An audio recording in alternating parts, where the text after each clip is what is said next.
So be it. I heard him saying he gonna delete videos for a donation. So be it. How many videos did I get for 120 bucks? Oh no, did you name yourself after Shaky's Pizza? I'll do a search and I'll see what there's a lot of Jay Bresca videos on YouTube that I have put up. No, do not delete them. Send them to me.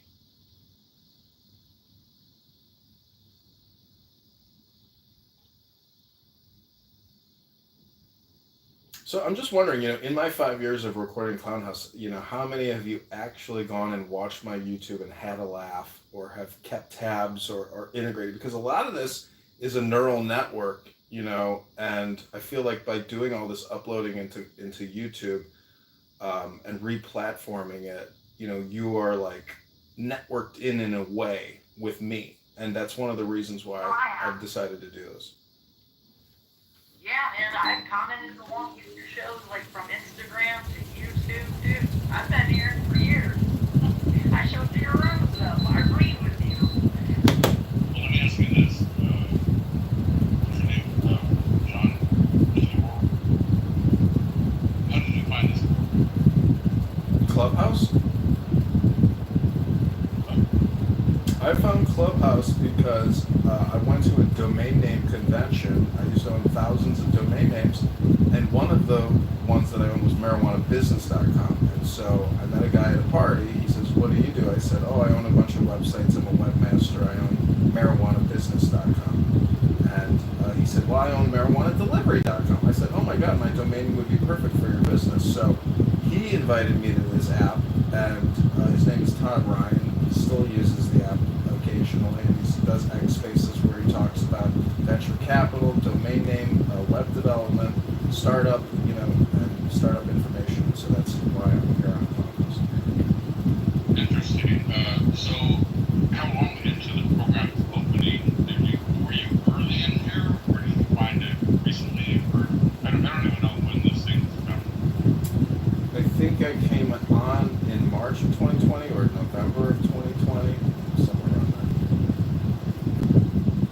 Okay. May 2021, and you get the venture capital. So I knew you were rocking rolling with that at least a year later. So what about the marijuana industry kept you coming? Like, what was the tie?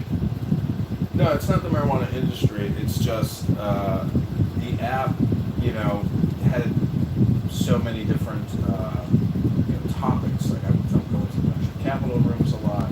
I'm going to a lot of comedy rooms, like Freddie Roosevelt and Roosevelt or whatever it is. I've just been listening to and recording Clown House for many, many years now on Instagram and YouTube. Over 20,000 plus videos on YouTube and over 20,000 plus videos on Instagram and 50, 60,000 plus.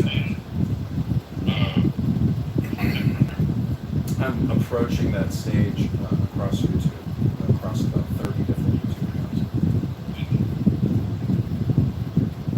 Wow. Well, I have a question for you. No offense to anyone that's not an offensive thing, but I'm asking you, because you're one of the few that is not, quote, black. Why do you think there's so many, quote, black people on this program as opposed to other races? I don't know the actual breakdown, but I think African Americans are very social and they love comedy, they love creating content, they love entertainment just in the same way that Motown or, American history. I think they're just extremely social and creative people, and this app is a great place to be social, political, and creative. Okay, but have you noticed that they're a little, I mean, I don't want to make enemies, but have you noticed a little bit of bias towards their own, or towards people that are not in their racial demographic? Yeah, racial identity politics is real. It's a form of politics, and they're more than entitled to do performative racial identity politics. But I think if you're intelligent and you recognize that it's politics, you won't take it personally. Right, and I know, I'm just, yeah, I'm glad to talk to somebody like you. I usually want to ask, everyone's predominantly black here, which is not a problem at all.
Next profile me, he's like, I must have got my name after a pizza joint or something. It's fucking hilarious. Yeah, well, some people like that might be in California on the West Coast know what I'm talking about. It's Chicky's Pizza. Pizza chicken mojos. The mojos Are they paying you for this? Because the way you're like, Yeah, I just. I'm getting you know what I mean? Like the way you're going on is giving sponsors. Well, less about Mojo, more about pizza, deep dish. That makes me think of Chicago. Hey, John, will you plug that one more time, the whole thing, so I can just get that clipped for my mom, and that way she can hand it out to all the ladies here. okay. So we think. And the franchise that you have going on with them, like what is that? I don't want to derail the room. It's John's time for Congress, but I'll say this: I'm on the West Coast. A lot of the shakies have gone, but I'm concerned, sir, that you think that the majority of the people on the app are black, and then when you were asked for the statistics, you don't have them. So I'm going to ask John, since it is his show.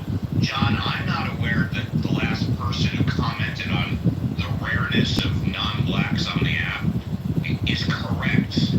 John, do you have any statistics since you've been on the app for 5 years about what percentage are black? Because I don't think it's anywhere near what the last guy was talking about. Did I say a percentage? You said white people are rare, or non-black people are rare on the app. That's exactly what you said. They're rare. Percentage. But I'm not asking you now, sir. I'm asking John. It's his show. Shut up and let him answer. You know what? Fuck you, dickhead. I turned off the recording. Yeah, I'll wait for John. I don't know that. I don't know. Obviously, Some great campaign shit. Can I yeah. go back to the pizza? 'Cause Uncle Stevie, you Yeah. just made some great campaign shit for him. I've been making great That didn't campaign make sense for him. I've been making great campaign stuff for John for 4 years. Come on. Hey, John, I got a quick question. You might have said this, but I missed it. Is this for local Congress or state Congress, or is this for federal? Federal. Yeah, it's Illinois District 16. Awesome thing. So you're a politician, John? I'm running as a candidate congressman, so if you want to call me a politician, you can. Okay. In what state? Illinois. Chicago. Illinois. All right. Yeah, I think Hakima's vote is the one that really matters. Because he's a Chicago resident. no, Hakima doesn't live in his district, but his voice does matter. I would hope that Hakima would prayerfully consider donating his tree fitty to the campaign for John Kitover for Congress. Yeah. Or if he was a real friend, he would just move to his district.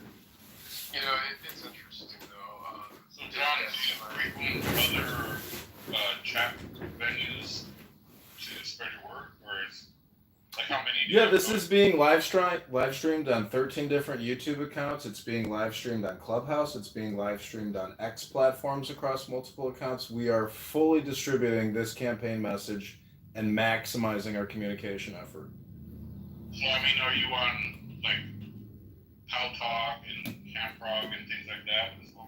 No, he's setting up the social media sites and podcasts and things like Clubhouse that actually affect and reach people that are voters, specifically in his district. And yeah, I'm just gonna stop. It's cool. Oh, but hey, real quick, last thing was for Uncle Steve. It says based on the data from 2021, it's in research. It says the racial and ethnic breakdown of Clubhouse users was 59% white, 19% Hispanic or Latino, 17% black, 4% Asian, and other or non was white. So he was way off. That is so inaccurate. I don't know where you got that shit. Give me the link for that. Well, sir, you said you didn't have the information to back up your statement. So how do you know it's inaccurate? Because 99% of the people on here are black. the room aren't even black. 99. Sorry, sir. Maybe then again you're just attracted like a fly on fly paper to the black rooms. Hey, next, just a random question. Have you ever experienced like any head trauma or had a brain scan? Yes. Alrighty then. Now it makes sense. And by the way, I forgot, Kitty, thank you for the information. I believe your statistics are correct. Thank you. It's at all because I fucking can see it with my own eyes. And The ears. statistics she listed were from And 2018. nowhere. There Yeah, is. if you Hold on, next. Oh, Hold on. Everyone hold on. Next, can you tell me what the racial breakdown of this room is? Alright, let me see. I can tell by the usernames. Let me scroll how down. about I'm not a cat? We'll start there. Human girl. 17. Tell by the news. You can tell by the username. It's fascinating. Yeah. Mojo is a black guy. Well, you're one for one. It's 1 for 1. Yeah. For a higher though, because I got it. 79%. 79 point what? 23 or 79% are white and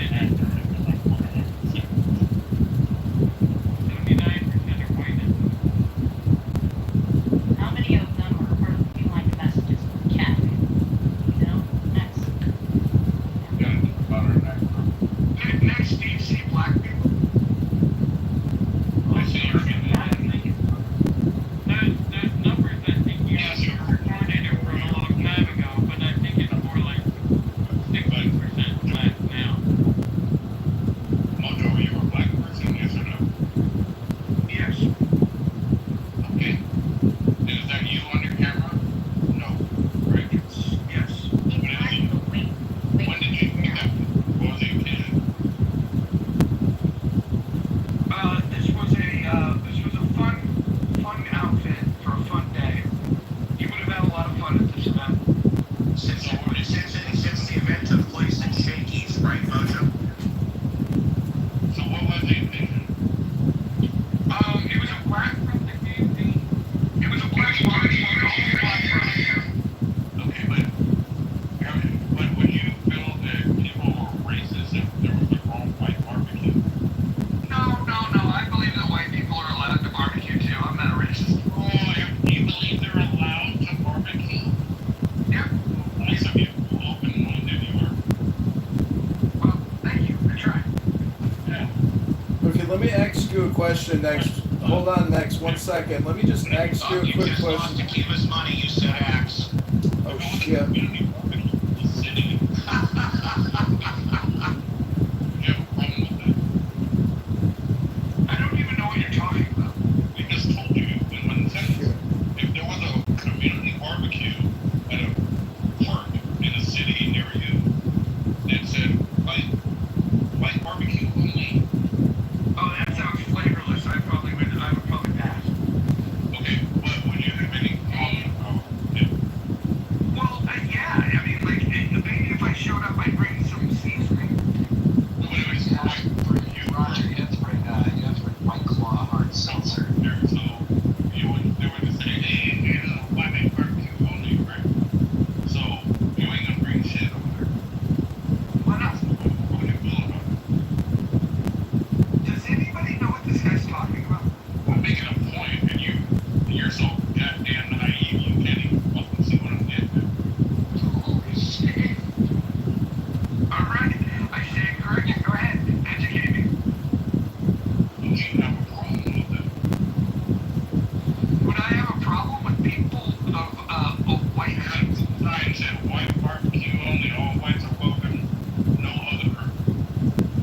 Oh, yeah. No, I feel like they're entitled to the white barbecue, just like I'm entitled to my black barbecue. Okay, well, so do you believe in segregation? I think it's a bad idea. I think it's better to allow people to be free to associate with whoever they want. pass the mic around, I think your questions are a little irrelevant at this point. So, as a leader and a mod in this room, I would just like to ask that maybe you pass the mic around. Does anybody else have any questions with regards to the campaign to elect John Kitover to the 16th District of Congress?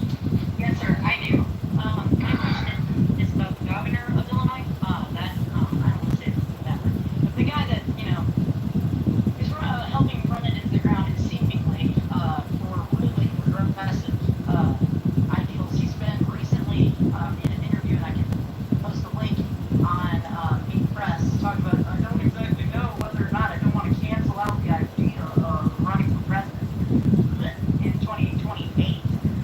So his political values and ideology, very progressive, wouldn't align with me. For my family, there would be a lot of backing and supporters of you, John. So what is your thoughts on the governor? However you say that. It's that dude. And then if that aligns with what you're going to Yeah, I'm not a fan of Governor Pritzker in the state of Illinois because he spends too much. His culture, his communication, I think, is extremely detrimental to the young people in Illinois, especially with regards to trans prepubescent surgeries. So, I'm not a big fan of Governor Pritzker. He's for abortions. I call it baby murdering. But are you?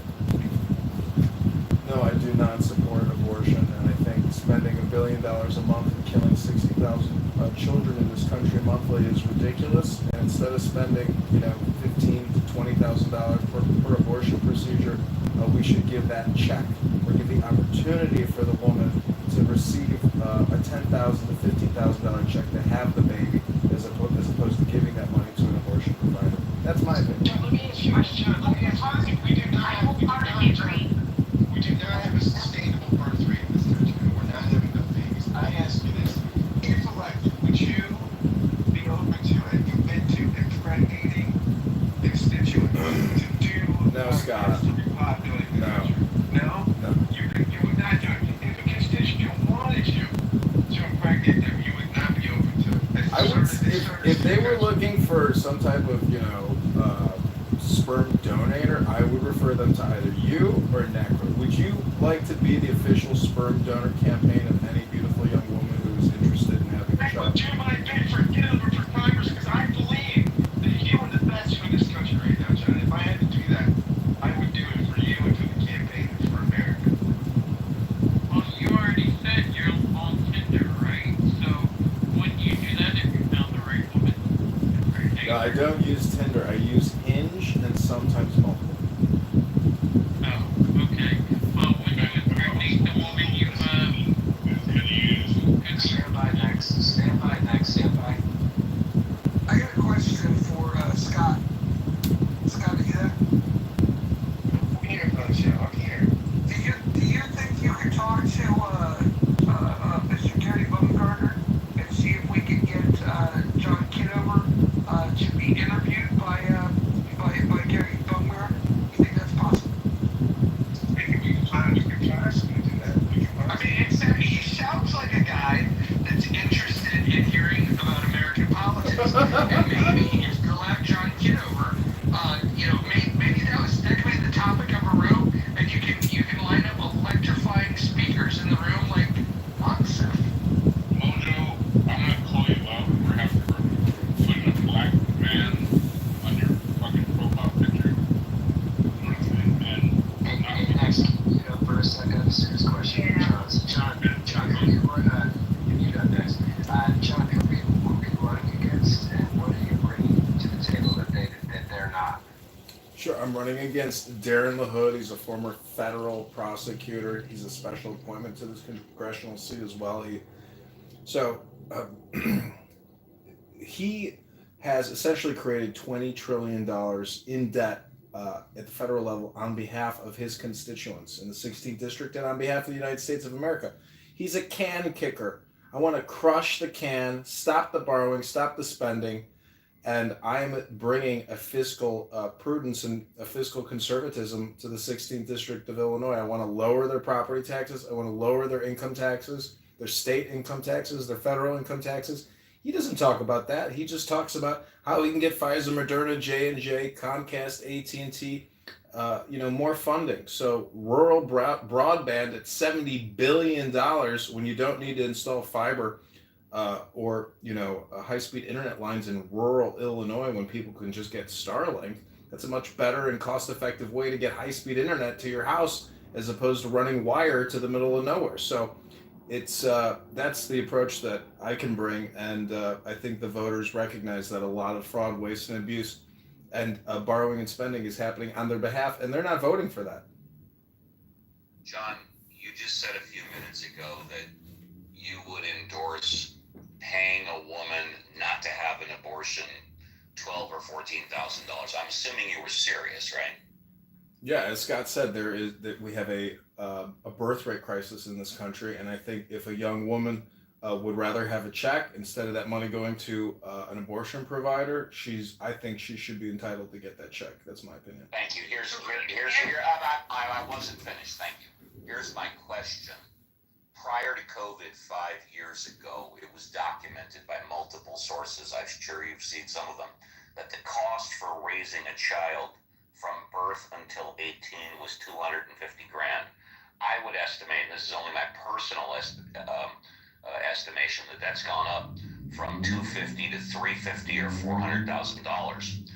Since you just spoke about being fiscally responsible, is it fiscally responsible that if a woman wants to have an abortion because of she's not ready for it or can't afford it, that the taxpayers of your district should pick up the tab to the tune of $350 to $400 grand? Thank you. So, Or should she keep her legs closed? So, it's the same thing with Medicare and Medicaid. There's a lot of Medicare and Medicaid recipients who would much rather have that $15,000 that is allocated to them annually in the direct form of a check, but instead it goes to the medical provider. So same thing with abortion. I think the voters would recognize that they would rather see the option for the woman to have that $15,000 check as opposed to her abortion provider or hospital group that would get that $15,000. Now, in terms of raising the whole child at $300,000, Steve, nobody's talking about paying for this person's life, till 18. So I don't know where you're getting that. I'm saying we have a birth rate crisis in this country, and to give people options to have life as opposed to death, I'm all for life, not death.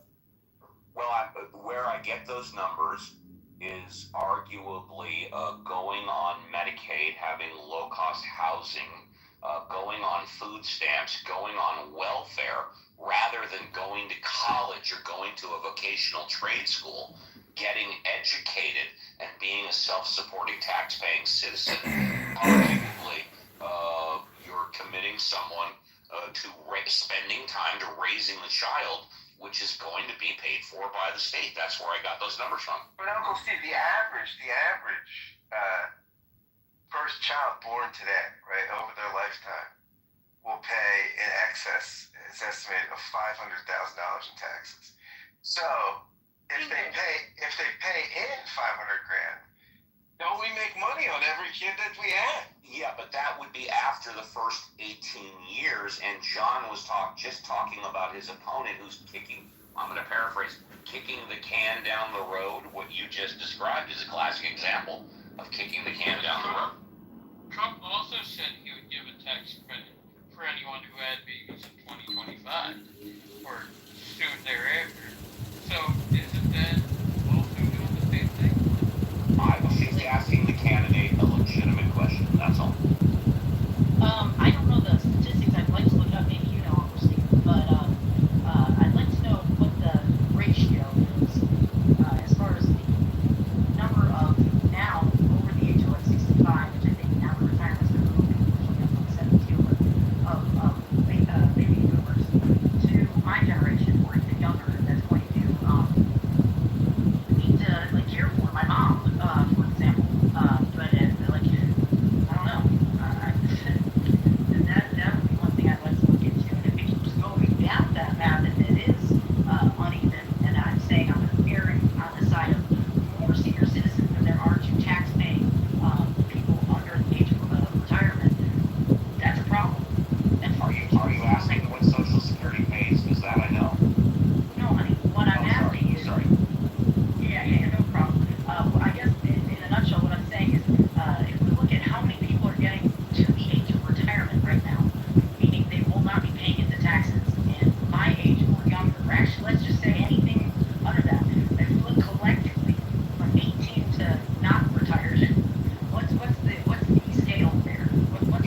but Social Security is taxable income. Right. Not that means All right, here, hold on. The last thing we need is an interruption from the majors. Hey, mute your goddamn mic. You want me to mute it for you? Okay. Bye. Jesus Christ. All right. Can you guys hear me? Yes, sir. Yes. Am I audible? Yes. Okay, perfect. So here's what we're gonna do. It's 6:40 Pacific time. In the next 20 minutes, I want to challenge everyone. I want to challenge myself. I want to see if the challenge can be accepted. We've got 19 minutes. 19 minutes to go to the link that's up above, to fill out the form, to give what's on your heart. But before you go to that link, before you press that button to go to the link, I want you to pray to the deity of your choice for them to put it on your heart how generous you should be. Should your deity tell you to put $1? Give $1. If your deity tells you to give $10, then give $10. If your deity says, hey, you've got a lot more to give, you should consider giving more, then I want you to listen to the spirit that resides inside you. But I want you to say that prayer before you click that link. So say the prayer. I'll say it with me, everyone. Dear Heavenly Father, I want you to please guide me. Guide me to the wise decision on how much to fund John Kitover's campaign. I might not have much, but I trust in you, Lord, and I trust in John Kitover. Can you just put it on my heart how much? Just tell me a specific dollar amount. Is it going to be $1? Is it going to be $10, $100 or more? Whatever it might be, I want you to put it on my heart, and I want you to put it on my heart now. And I'm going to click that link. So now, can I get an amen? Can I get an amen? Amen. Okay. There we go. Perfect. So now that we've got that out of the way, now that we've got God on our side, now that we've got John Kitover on our side, can we all go click on that link? And then let's just let the Spirit move us. And then after the Spirit moves us at the top of the hour, 7 o'clock Pacific time for me, 10 o'clock Eastern for some of you, we'll go ahead and we'll figure out how much money the Lord put on your heart collectively. But now, Can I ask the candidate a quick question?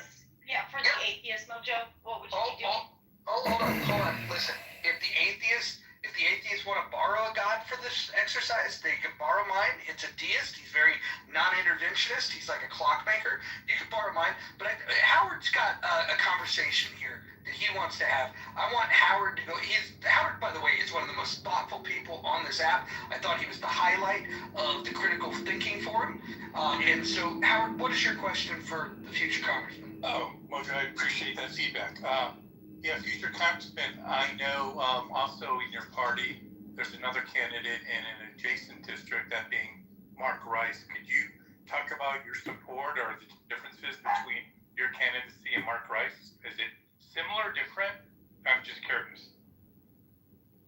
I think it's probably very similar in terms of like fiscal conservatism and stance on Israel and being America first. And I know him and I know his son, and I think they're, both patriotic and very political and social and kind and generous and loving people. Why are you asking about Mark Rice, Howard?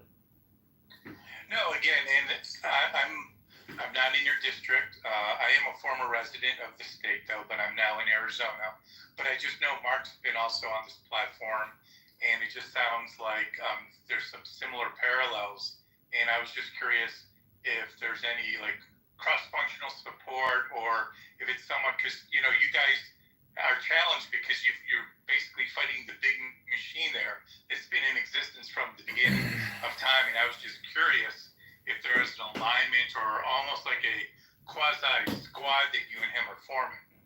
No, I mean, it's pretty independent. Everybody runs their own ship. And I did send this antidote link above for the campaign to elect John Kitover to Mark and Max today. And guess what? They both gave me $50. So, they're incredible people. I mean, they love their country and they're Jewish and they love Israel as well.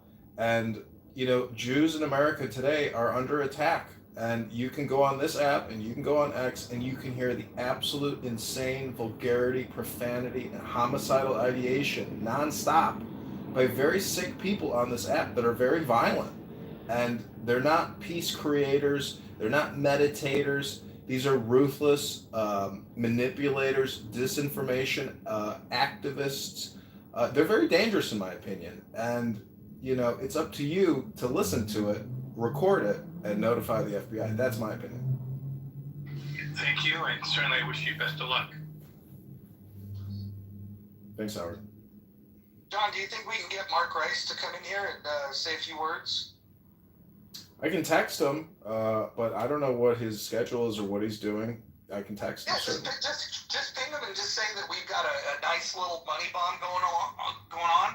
Tell him you appreciate his support and that people here might want to hear from him, and that maybe we could set up a future money bomb for him.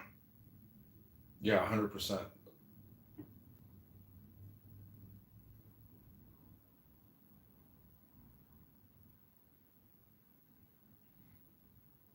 So I believe you're a Cubs fan. Do you think that you could reach across the quote-unquote baseball aisle to my family and friends that are in the south side of Chicago for the Sox people? Just curious. No pressure. Yeah, this is a fair weather city, politically speaking.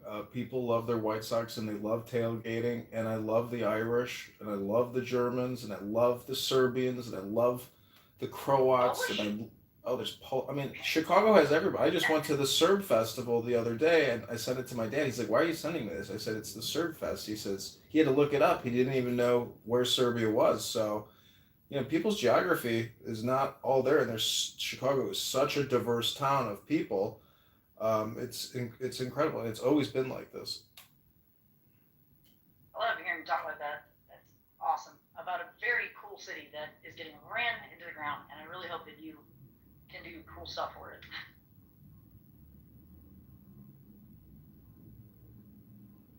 Yeah, I'm doing it. I tell you, X is an amazing platform. There's a lot of political activists in Chicago that want to flip it red, and they're African Americans, and they're really doing incredible work, real investigative journalism into essentially the fraud, waste, abuse, the borrowing and spending, the never-ending schemes and scams to suck more taxpayer revenue into nonprofits, millions of dollars just disappearing into nonprofit, politically connected bank accounts, things like that. So I want you to address in the chat. Elena DePena says, "Loser," and I think that was cast in your general direction. I wonder, she's in your state, I believe. Wait, hold on. She clearly was talking about Nex, who's in the audience. I didn't know if she was talking about. It has to be Nex that she's referring to. I don't know. What? All right. I'll let her clarify that in the chat. I don't know who she's. John's just trying to get John to breed, I think.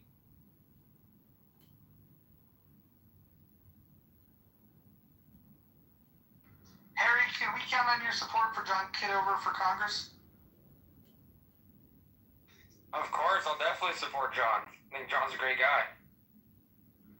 Awesome. Well, we have 12 minutes, and we're going to do a roll call. We're going to take a look and see how much money that we've tallied up, and we're hoping that within the next 12 minutes, the spirit of generosity pours over your heart, and you click on the link and you give what you can.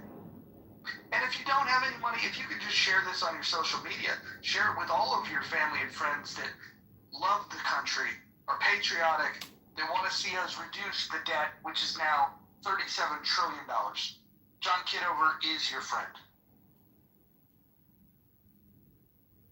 So I pinged Mark Rice to see if we can get him in. I messaged his son that, we want to fundraise for them as well, maybe in this opportunity, because he is also running in Congress, I'm not sure the district number, but the guy he ran against before, his name is Raja Krishnamurti, and this is another super debt creator who has upgraded from Congress, who is now running for the Senate. He blankets the television advertisements and spends millions. He's got over $10 million in Fortune 500 and PAC donations, and he blankets the airwaves with his "I will stop Trump," "I will fight Trump," that type of messaging. So he plays the contrarian to Trump, and it works well in the media, and he'll probably win his Senate race. But he's another charlatan, just like a lot of these people, and he doesn't really care about your taxes, about your property taxes, your income taxes. He just wants to spend more billions for his donors. So those are the types of people that I'm standing up against. And if you don't know who I am, I have recorded Clown House for 5 years. I'm very transparent. I record everything I do. I go to the gym and I record myself working out. I come here and I listen to you and I record myself listening to you. So if I can get into office, I will be fully transparent, and I would like to keep a connection with you, the Clown House user, who wants your voice to be heard. And all the constituents in the 16th district of Illinois who don't even know about me yet, but because of you and we have enough money, we'll be able to buy ads on Google or Facebook, and hopefully we can get some messaging to them. They too will know that I've got. What is your first thing? Like, Donald Trump said, day one, I'm going to do this and that. What is the first thing you're going to do on day one? It's the most important thing. I would like to go to the Peoria Civic Hall in Peoria, Illinois, which is the second largest city in the 16th district outside of Rockford, or go to the Rockford Amphitheater and live stream Clubhouse to voters in the 16th district of Illinois that helped get me into office. So that there is this grassroots, domestic and international campaign to eliminate the borrowing, spending, fraud, waste, and abuse. So it would be communication. That is, my primary function and role as a congressperson is to provide education, communication, transparency, and insight into the fiscal crisis that Darren LaHood has plunged them into in terms of a future spiral, debt spiral. Moving the issue of things that need fixing. What is the tools and stuff you're going to use to fix things that need to be fixed? Freedom and transparency. That's the optimization. If we want to improve the economy, we need more freedom, less taxation, and less government spending. Again, all I can tell you is I'm no magician, even though I like to pretend I'm one. I just believe in communication and education and transparency. If I can achieve that for the people of 16 and be a leader and set an example for a lot of the frauds and charlatans in Congress and in the Senate, I will be doing my role and duty that I promised to do as a candidate. The current governor already has the funds. It's not as transparent, but the money's there. It's just going to, you can explain it better, John, right? Well, hold on. Before he does, I want to make an appeal to every single person in the GOO. People that typically don't come up, like the Randys and the Darrens and the Wallace, Aya, Sean, America, Mike, Curtis, LS, Abby's down there. Hopefully we can get some of the people from the GOO to raise their hand, to get up on this stage and share this moment. Share the moment that we're going to have here with the congressman, because in 7 minutes, we're going to look at how much money this generous group of people has generated. And we want to welcome you to the stage. I'm going to move you down because you've interrupted me, and I'm not bringing you back up. Congratulations, you don't know how Clubhouse works. Mike Moon, you should come up here. I'm sure you got questions for the future congressman. Let's see here. Let's see. We're gonna get some people up here. Okay. Just send somebody to you, John. Oh, Pockets has questions. Pockets, go ahead. Yeah, sorry, I disappeared for a minute. I had to do a switch for work, but when it comes to I know you said you wanted to lower property taxes, lower taxes in general in that district, but I'm just wondering if you know what funds the schools, what funds the fire departments, what funds the I know. businesses. It's the property taxes. It's 65 to 75% are going to teachers, to the facilities that the teachers babysit these kids in and provide them wokeism education and CRT and DEI education. You know what? These teachers might have to start competing for your dollars as opposed to getting a monopoly on your dollars and sucking them from you every year like a parasite. The American people are not hosts to be sucked at by vampires. It's your money. You should keep it. Okay. I don't answer, that's my point. If you have a problem with the curriculum, I would definitely go to the Department of Education when it comes with that. I don't think taxes and the curriculum is taught at schools has anything to do like property taxes in the schools. If you want to deal with the curriculum, deal with the Department of Education. Yeah, I'll deal with the curriculum by dealing with the taxation. That's how I'll quickly eliminate the curriculum. I can assure you that. Because you'll be eliminating the schools, right? No, he's going to be eliminating the corrupt education boards that take tax-paying dollars that's going into where you're talking about, and then actually funding programs that support things like CRT and DEI and crap like that teaches my nieces and nephews how to be less educated rather than, you know, at least the bare bones of reading, writing, and arithmetic. I mean, like, that's really important to me, and I know my mom would love to hear that. Pass that around. Everybody will see it like this. John, I think you're doing great things. Hey, John, what is the state income tax in Illinois? You know, it just depends on your income bracket, but I mean, generally 30 to 40%, like most other places in the country. Oh, you're talking about state income taxes? Yeah, because, I mean, I live in Florida. We don't have a state income tax here, so I'm just wondering what it's like over there.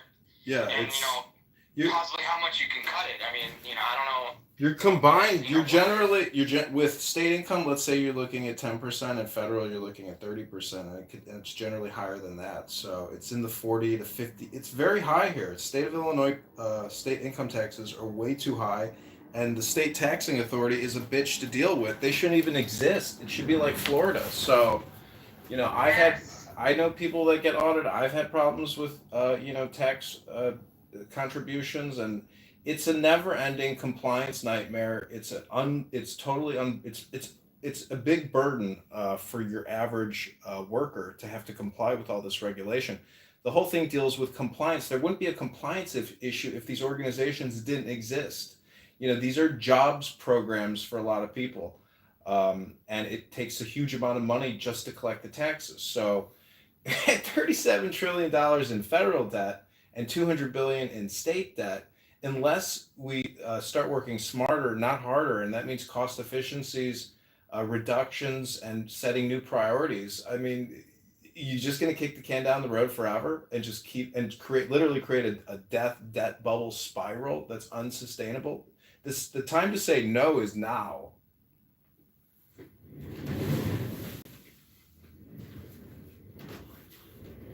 I had somebody in pockets said in the chat that they need to raise property taxes. Illinois already has one of the highest. I didn't say raise. I said we need property taxes. I didn't say raise.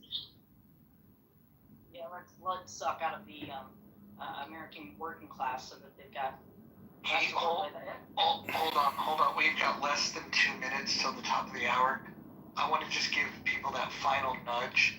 If you haven't done it yet, look, this isn't a contest of who's got deeper pockets. This is a contest that can you do what the Lord has moved you to do? Can you just listen? Just listen.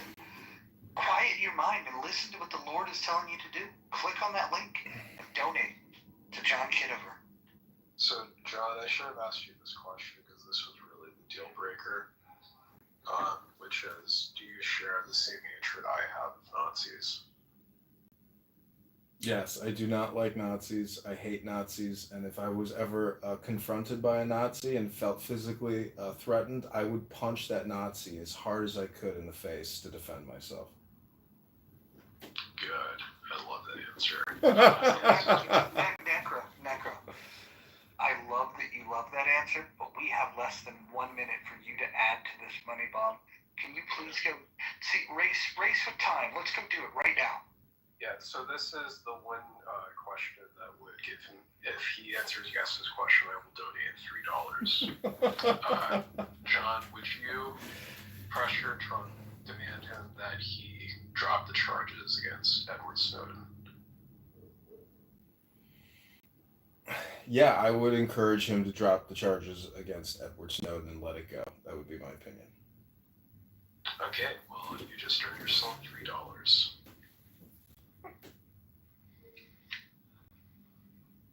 I mean, you could just write your congressman or woman that, in the letter and ask him to do that.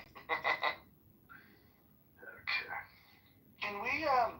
Can we get a total, John? Sure.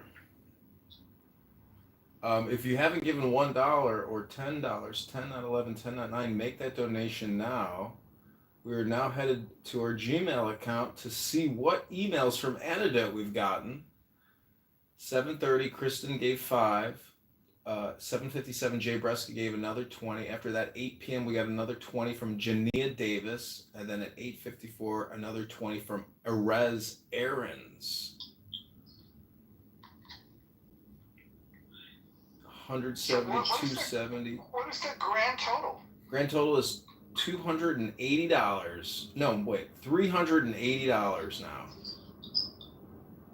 Okay, well, I'm not going to bed until we get it to at least $500. I think we could do 1,000, but we have to, at minimum, in order to call tonight a success, it has to be a minimum of $500. So that's about $120. If somebody wants to put us over that threshold now, we could do that, and then what we could do is we could turn this into a celebration room.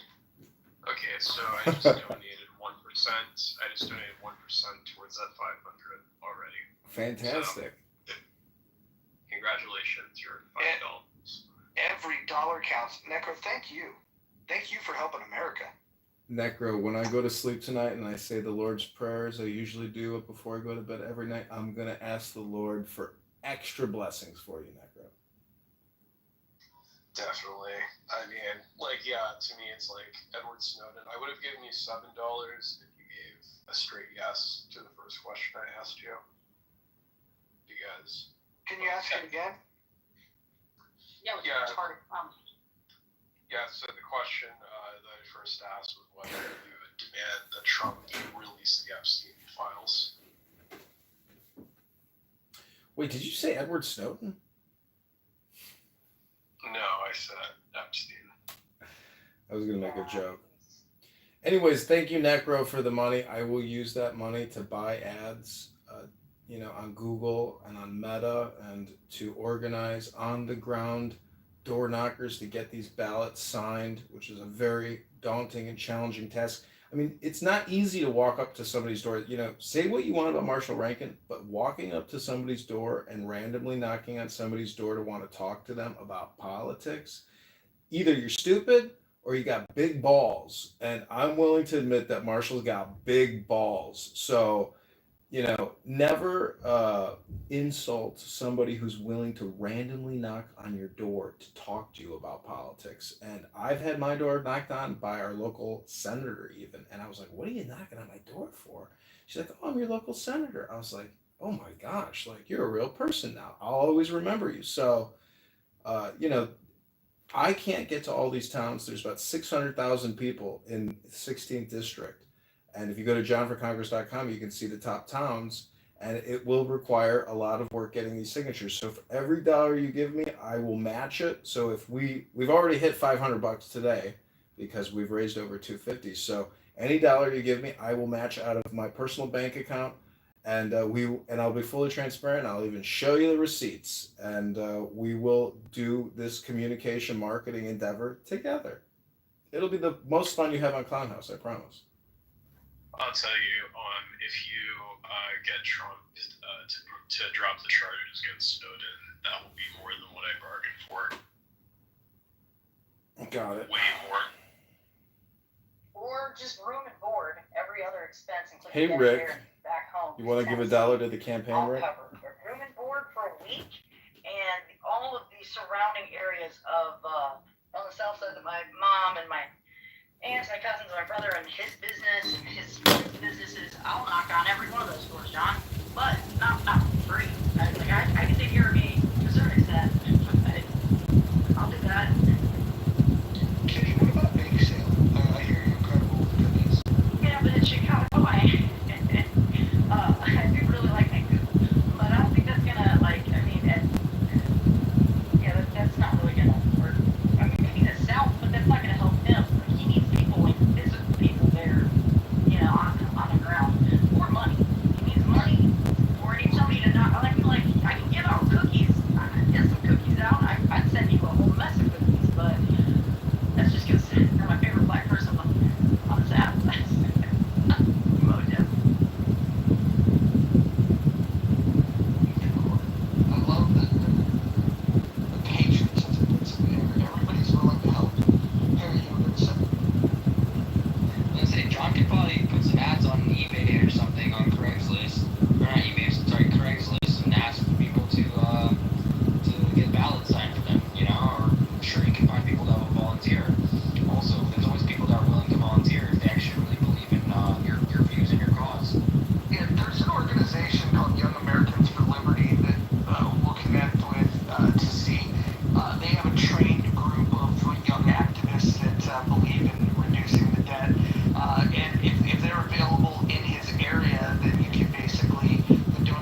gal to get on the team, then I'll fly out to Chicago myself and train people.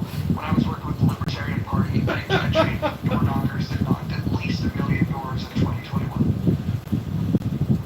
He's got square property. You put me up, John, and you know that I Yeah, I do have. whatever you want. Yeah, I can't sleep. a week. You know. I can't provide housing and an office to up to 4 people with this Well, campus. I got not that. Well, I'll talk to you later. I can probably I'll figure it out. I'll be here. I got you, John.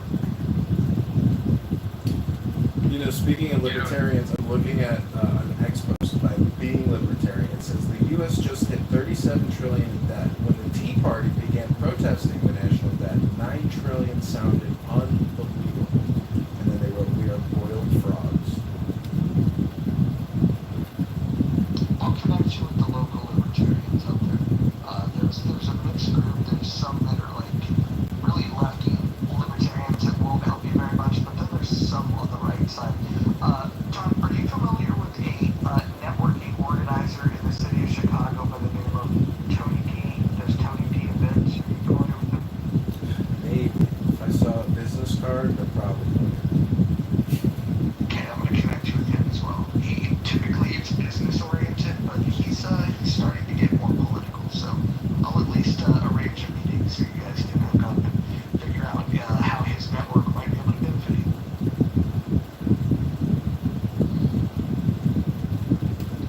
Yeah, but some libertarian leader here who passes out 3x5 flyers at the local Polish Fest, and I liked him, but you know his body odor at that precise moment was a little overwhelming.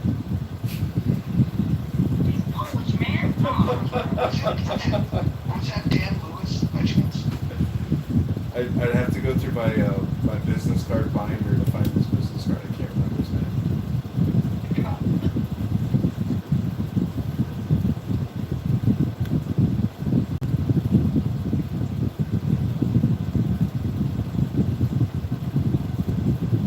Well, if I could offer anything to you in this room, it would be to take the deepest breath of the day, hold it for 10 seconds,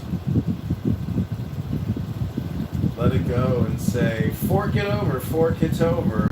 Click that link above and give 10 not 11, 10 not $9 right now to the campaign to elect John Kitover. Your money has already been spent. We've put up 3 ads on Craigslist trying to find on-the-ground support and political consultants on a contract basis.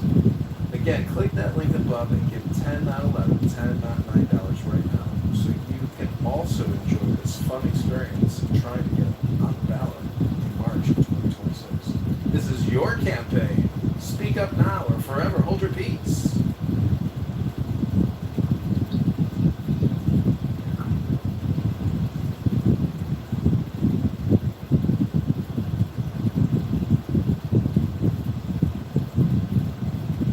Harry, how would you describe what you typically hear in an affair room? You know, the homicidal ideation, the "oh, I'm so glad October 7th happened, that was the greatest thing, praise October 7th," shit like that. When you hear people praising death, murder, chaos, like, how does that make you feel?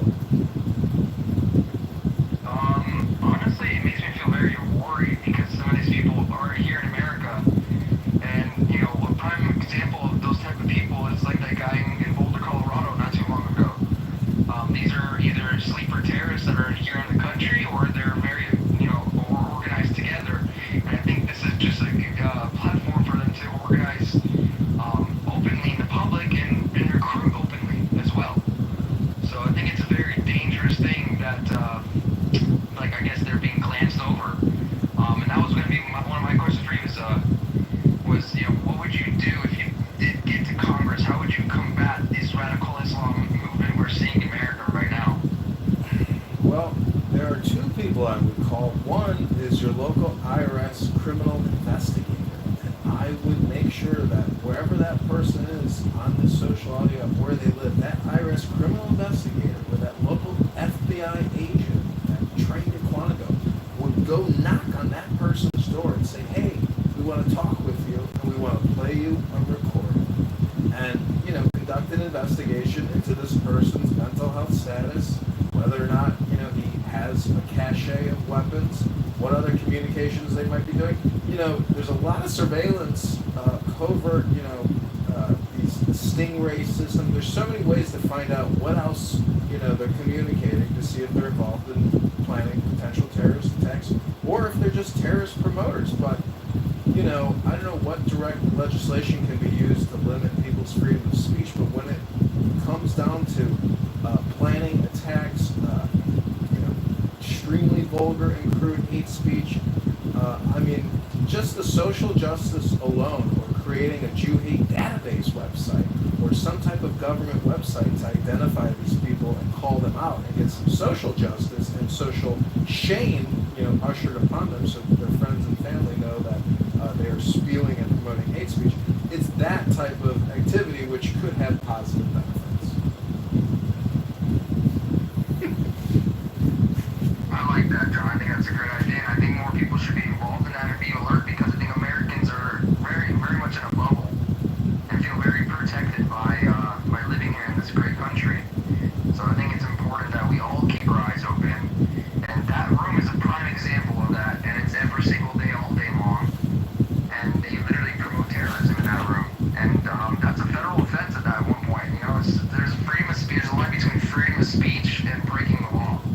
So, and they're on a very fine thin line there with some of the stuff that's being said. So, but yeah, I'm glad that you are aware of it and made other people aware, John, because I don't think a lot of people, like in these rooms and JV's rooms and Mojo's rooms, were aware of these people that are on this app. A lot of people are just really designated to this side of the app and don't really see the terrorist side of the app, I guess you could say.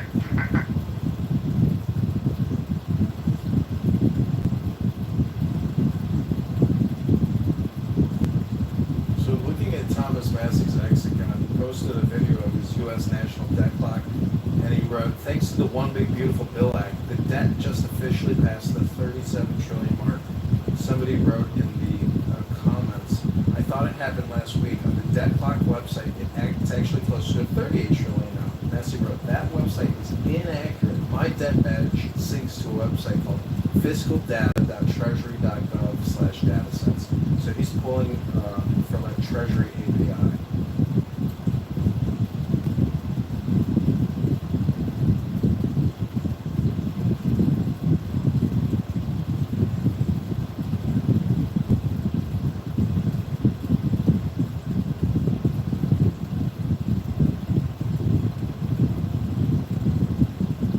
Would you be for having Doge in your state, like having them, overlook county funding and state funding on local levels? I know here in Florida that they're starting to do that.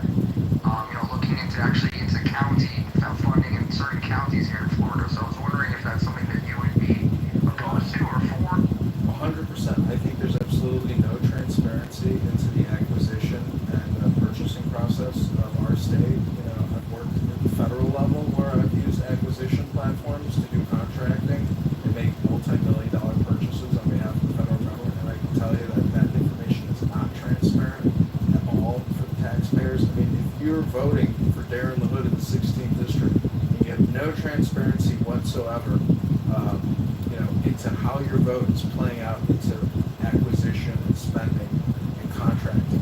There's absolutely, your vote is not tied to any type of transparency outcome. So I think forensic accounting and transparency and posting a public ledger in terms of what the government is actually spending and allocating your tax dollars to should be a part of, a blockchain, you might call it, and have real transparency on where your tax dollars are going, and even how your vote correlates to that.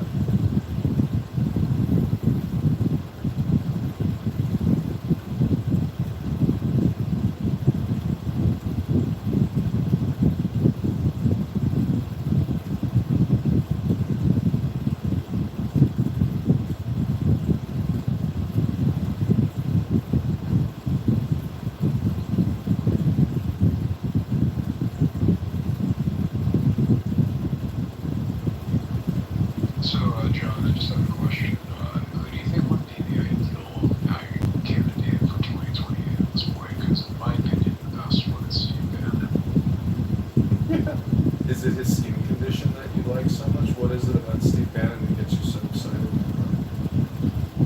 Just once in a while, reasons why. To me, he's the kind of guy you can enjoy seeing on TV, regardless of whether you like him. He's, a good entertainer, in my opinion. That's kind of, to me, is like to have like something like that guy, Steve. Granted, he actually arguably is the one who created MAGA itself. I don't think he would ever win, but I think he would be like the best option. He would be, to me, the most entertaining to watch. Well, based on a survey on this app or that I saw on X, I think the number one vote was J.D. Vance. Yeah, I saw it, but it's interesting though. Steve Bannon is higher than Ron DeSantis. I think Ron DeSantis is officially done, even with when it comes to on the national level.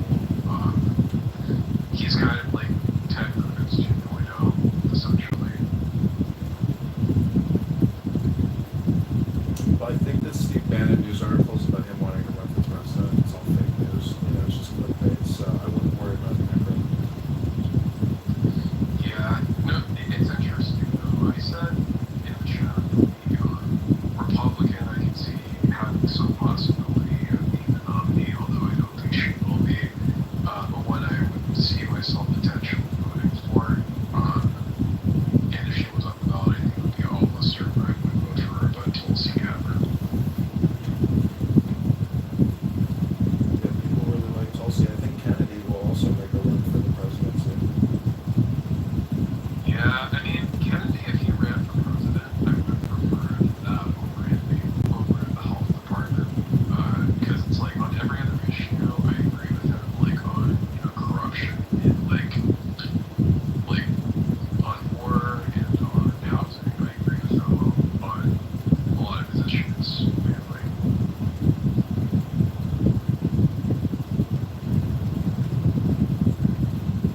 Well, the Medicare Medicaid expenditure is out of control, and I would just encourage everybody in this room, to take a deep breath, hold it for 10 seconds, and if you can stand up and lift your hands to the heavens and take a big stretch, lean to the right, lean to the left, lean back, lean forward, maybe touch your toes, stretch those hamstrings, because flexibility is very important. And you know what happens after a 25-year war, where you invade multiple countries? Guess what? You get debt. And you know how populations deal with their economy after wars and pandemics? You gotta stay healthy. You gotta stay strong. You gotta exercise. You gotta stretch and breathe. Otherwise, we're never gonna be able to pay down this debt. That's why I need you as healthy as possible, so you can continue working for as long as possible. Keep paying into the taxation system to pay down the debt, even though we're not paying down the debt. We're just borrowing more on your behalf. But that's okay. I need you healthy and strong, flexible, and ready to get back to work. Reminds me of my impersonation of Gene Vance. It's like, we need to incentivize more people to get involved in childcare. It's like, how do you do that? Well, grandma and grandpa can help pick up the slack. It's like, how do you do about people who don't have the okay, good.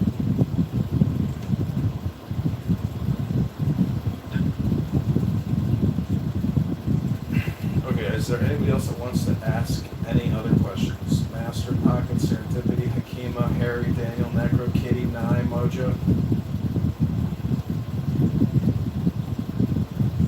I'm curious. I don't know if you want to go down this path, but curious what you did in the military.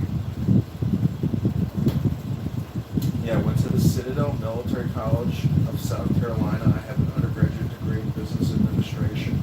I was magna cum laude, I think 3.7, or is that just magna laude?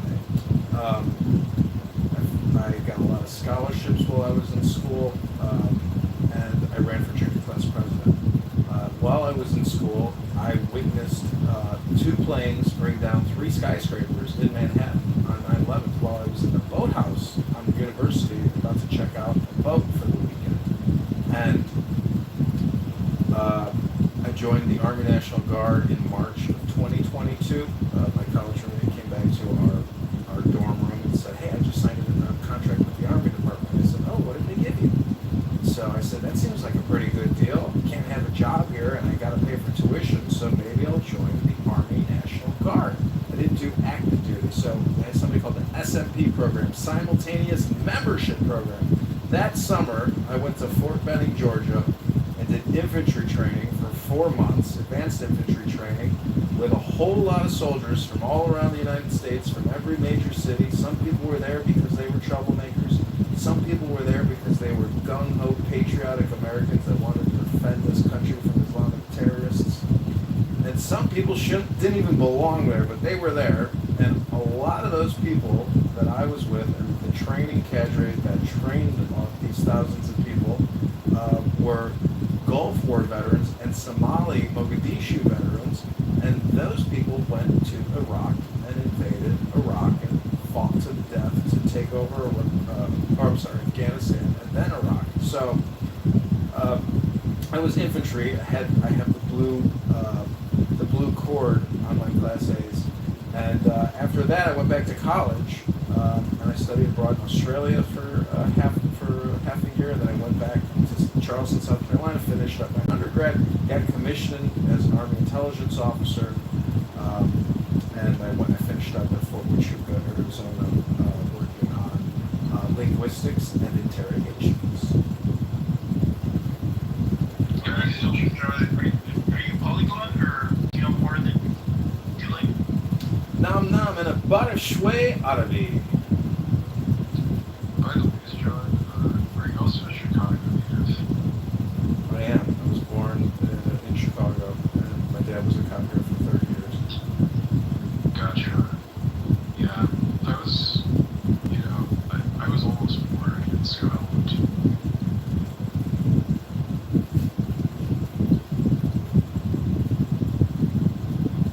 Yeah, I'm gonna give her tomorrow morning. Whatever I can do to help, and just let me know if there's anything, but she's really active in the church and stuff, and brother, all my aunts, that's your big sale people. No joke, but I'm rooting for you and for the city of Chicago. Thanks. I know you're big into social media, so please follow me on X. I need as many followers as possible. Anybody in this room that has an X, follow me right now. It's John Kitover, I-L for Illinois. That's John Kitoveril. Follow me there. And retweet some of the content I post. Retweet the donation link. And hopefully your friends and family, if you endorse me, will give $1 to $10 to $200 to $500. Then we can really have some fun. Because if we can spend money on advertising, and I'm willing to shoot the videos in a suit and a tie with my American Legion cap on in front of the American flag and read really interesting, intelligent, and maybe controversial statements that we can advertise to the voters in the 16th district and see how they respond to controversial statements, like maybe the government shouldn't have spent $3 trillion on the COVID-19 vaccine response, or they shouldn't be borrowing $2 trillion a year and spending $7 trillion a year. So, saying things like that, or hey, want to lower your property taxes? Hey, want to stop paying so much state income tax and federal income tax? There's a lot of messaging and a lot of work that can be done, but without your dollars, creating all that content will never get seen unless we can go to Meta or Google and buy ads in the district. And I've been buying ads my whole life and doing media buying, so there will be no cost associated with buying these ads other than the actual clicks themselves. Another question I have, John. What are your thoughts about JD? You were in the military. What are your thoughts about JD Vance's characterization of Tim Walz as a disgrace? Because I understand as much as that you disagree with him, would you think that it's fair for him to be called a disgrace? Maybe. I mean, J.D. Vance is a Marine, and Marines are pretty badass. So I would be less concerned about J.D. Vance, maybe more concerned about Pete Buttigieg, aka Booty Judge, who is a special appointment CIA officer who went to a 2-week indoctrination course, never went to ROTC, never did basic, never did any kind of advanced training. But there could be a DEI LGBTQ initiative for certain people, if you perform a certain way, you are involved sexually in a certain way, you might get special appointment preference if you are LGBTQ. I'm just saying. Just saying.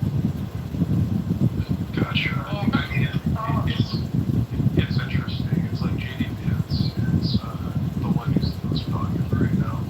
But I mean, I just have a question. Like, who do you think if he was to run against, if it was between him and Marco Rubio, as the Republican nominee, regardless of who win, who do you think would be more likely to win over the majority of the country? It's not just if it's JD Vance and Marco Rubio, or Marco Rubio and JD Vance. I mean, who are the Democratic candidates? Is it California?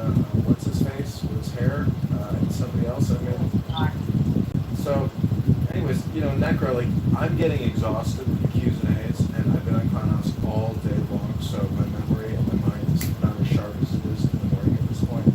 But I think just knowing that everything in America will work out, and not to get fooled by the word game.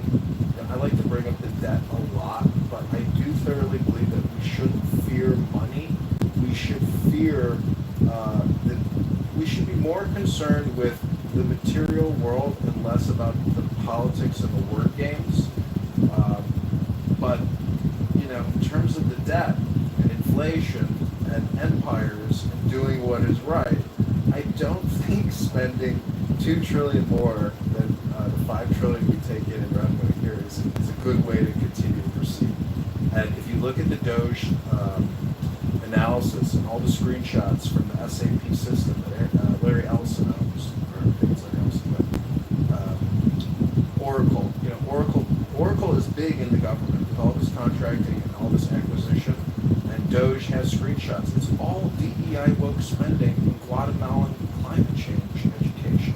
Like, Necro, why would you want to graduate from college, get a job for say $70,000 a year, pay about $30,000-$40,000 in taxes a year, and know that your money is going towards this wokeism education scam spending, which is getting close to being uncovered as $1 trillion a year, and they're still canceling billions of dollars worth of contracts that are across all these federal agencies. So the scam is being identified, and hopefully they'll be able to recover any money that has already been sent out. But Necro, do you think it's fair that as a voter, you don't have any say into how this money is being spent? Doesn't it make you angry?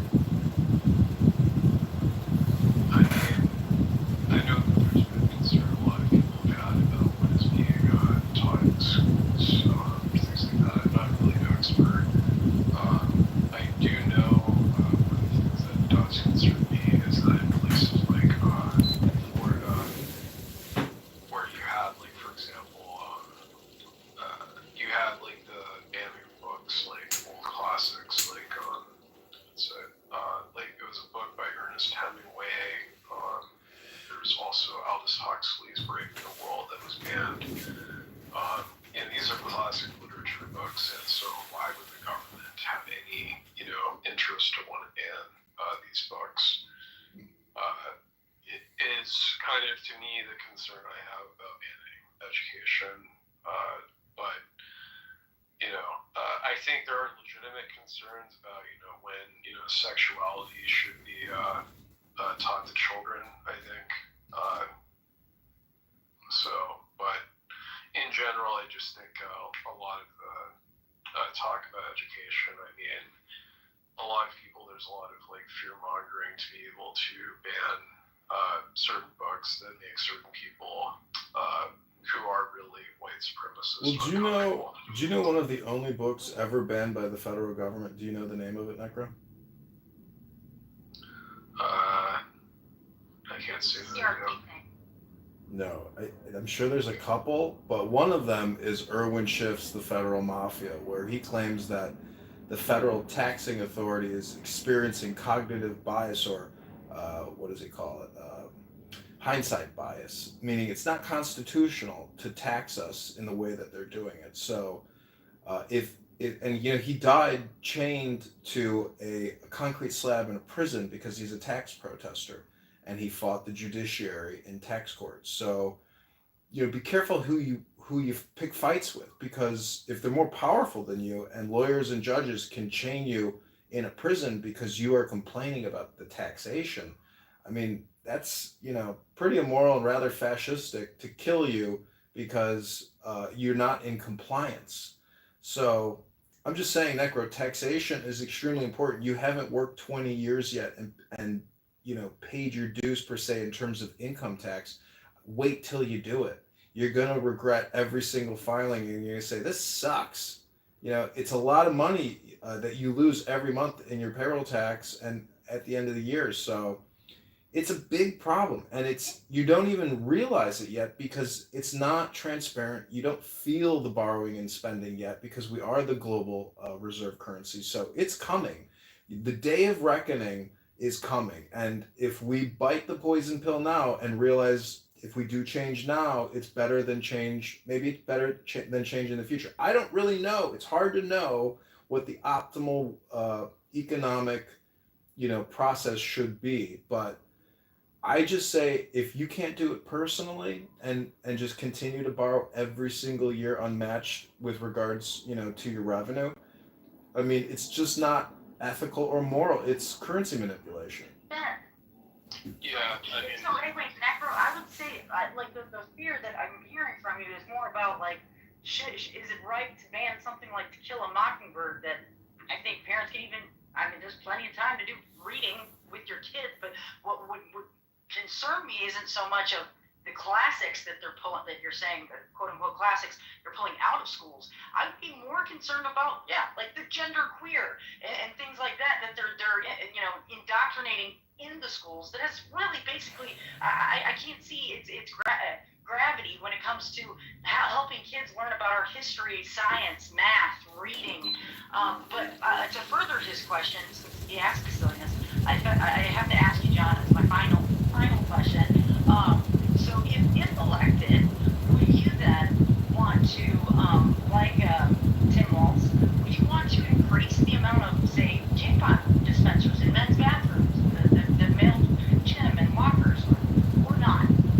No, of course not. And any public official who would mandate that or spend your tax dollars on doing something like that should be publicly shamed and put on the internet for ridicule. I'm moving back to Illinois after you get elected. I love it. Frank Regina, you all.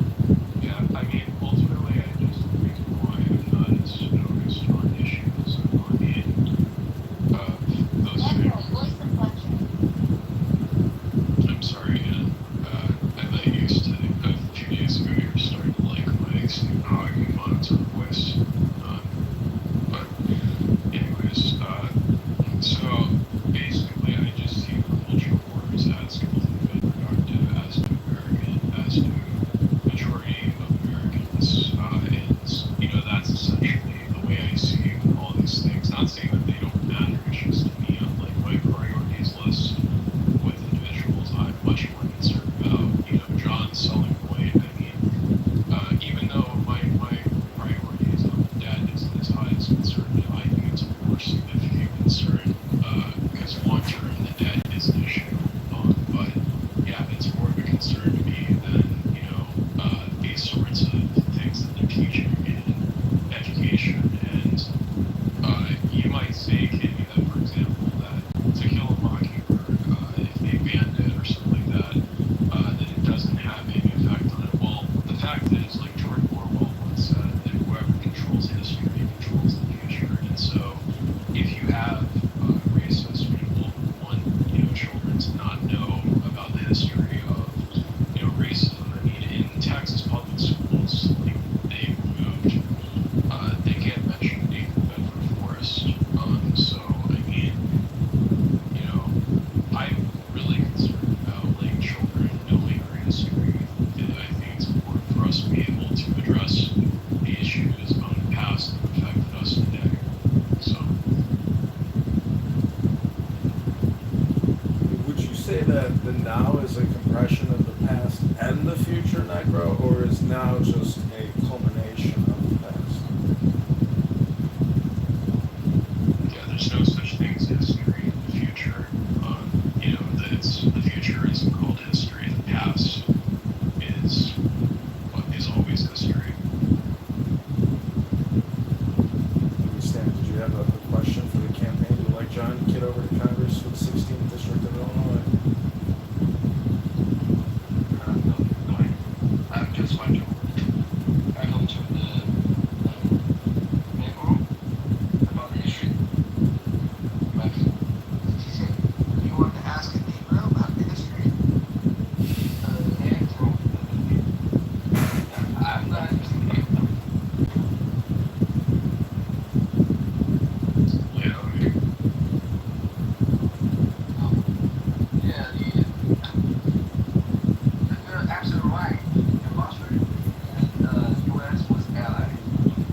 so this has been a money bomb for the campaign to elect John Kitover. I thank everybody who has donated.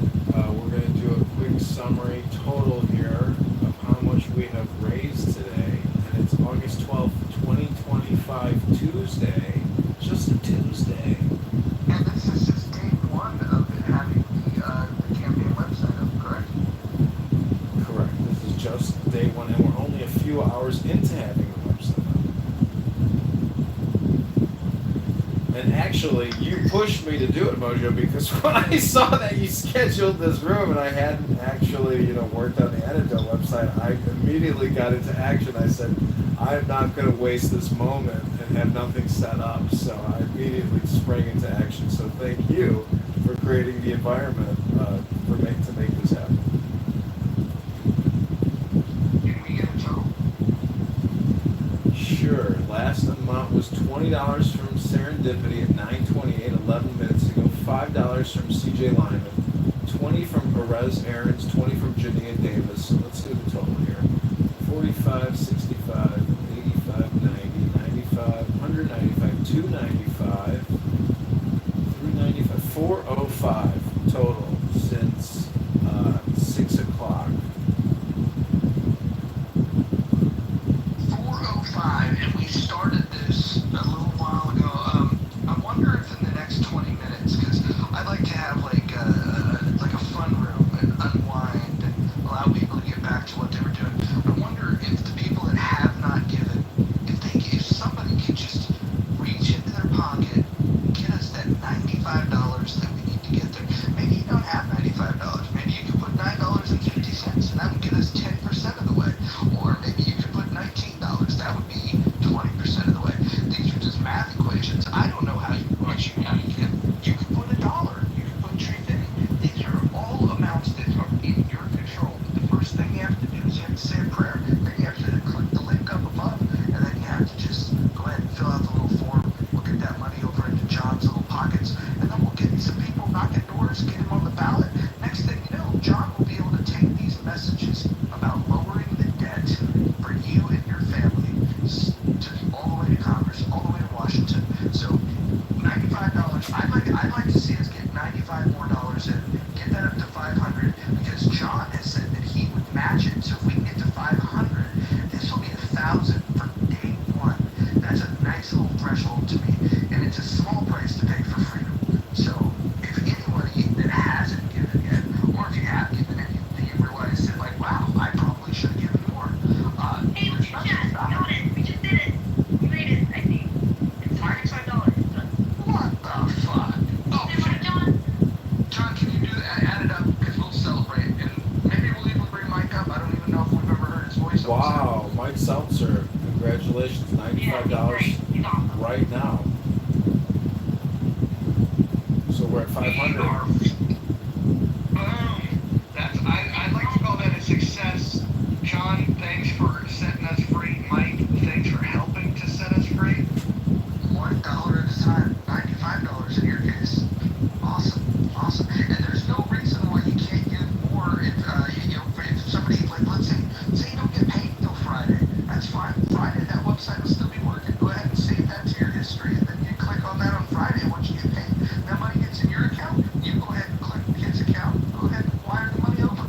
We're going to build this dollar by dollar, brick for brick, and what's going to happen when he gets elected is he's going to take dollars out of the budget, return them to the pockets of the people that have donated to him. So please consider prayerfully donating to John Kitover. But we're going to go ahead and switch gears here. John, do you have any parting words before we close this room up? We'll open a new room. We'll just have a bunch of fun. We'll talk. We'll laugh. We'll love. This will be great.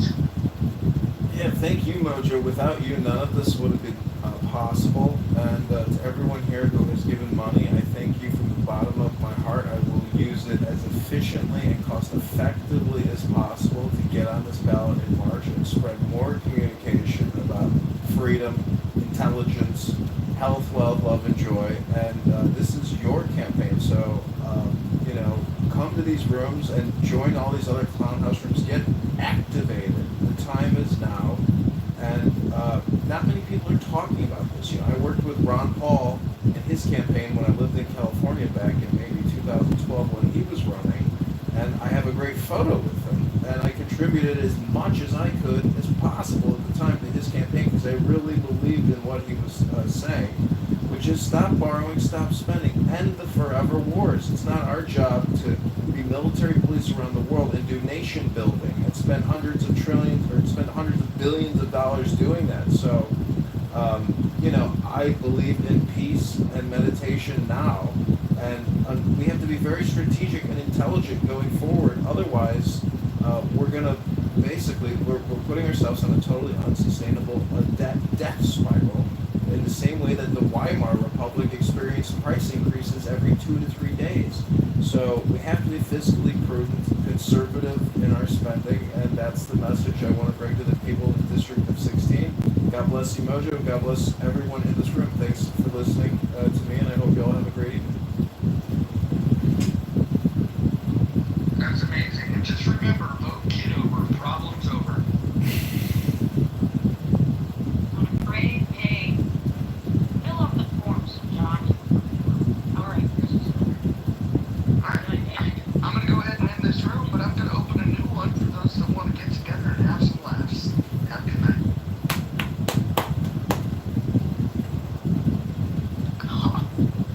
Okay, good night, everybody. Click the link above or go to John for Congress. I do appreciate you all for being here. Thanks so much. Yeah, you forgot to,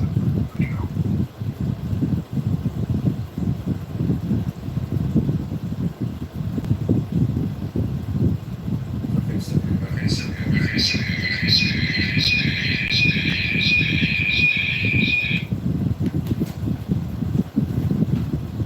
500 bucks in an hour and 32 minutes.